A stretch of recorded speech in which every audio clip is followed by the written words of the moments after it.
Okay. I know what you're thinking. Trust me, I know what you're thinking. But hear me out. This time, it's different. So what happened this time? Well, for the last couple of years, I've been running 30 PSI of boost whenever I've been putting ethanol in this car.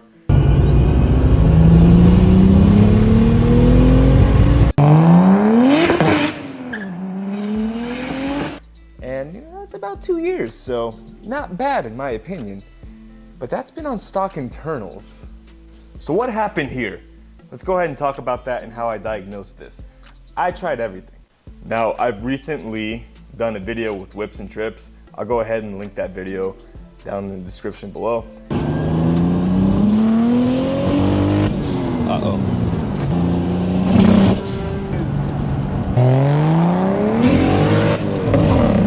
But we had a misfire that's been going on for quite some time and has been gradually getting worse.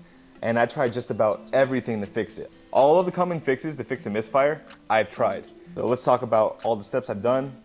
I've replaced the injectors, I've replaced the spark plugs, I've replaced the coil packs, not in that order by the way. I've even done the head bore fix, where I had to drill into my head to fix the injector bore, which could have been another cause of it.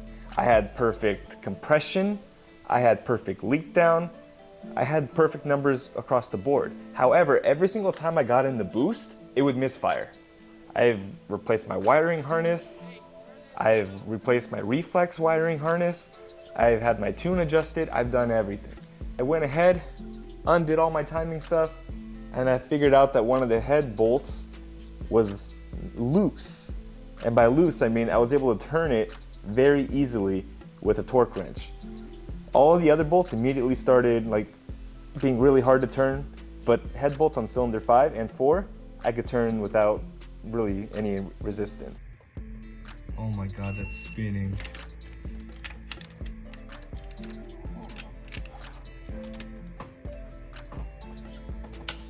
That's not spinning, that's good. Oops. 5 spun so good. That 2 spun right here. Yeah. What is 4 right here? Which showed that the head bolts failed and that the head lifted. So every single time I got in the boost, I'd have a misfire. So instead of putting upgraded head bolts in each and every part of the engine right now, like what others have suggested to do, I just went ahead and I'm gonna go ahead and start pulling this motor out and making it truly bulletproof, which is starting to sound exactly like what I said a couple years ago. What year is this? 2022. Okay. Once I get this one-piece crank hub in, reliable.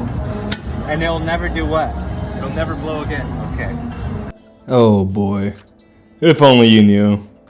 If only you could see the future. Wipe that smile off your face. However, like I said, this time it's different. This time, I'm gonna be doing another LS swap. Just kidding. So what does make this time different? This time it's gonna be a built motor, and we're gonna do it the right way.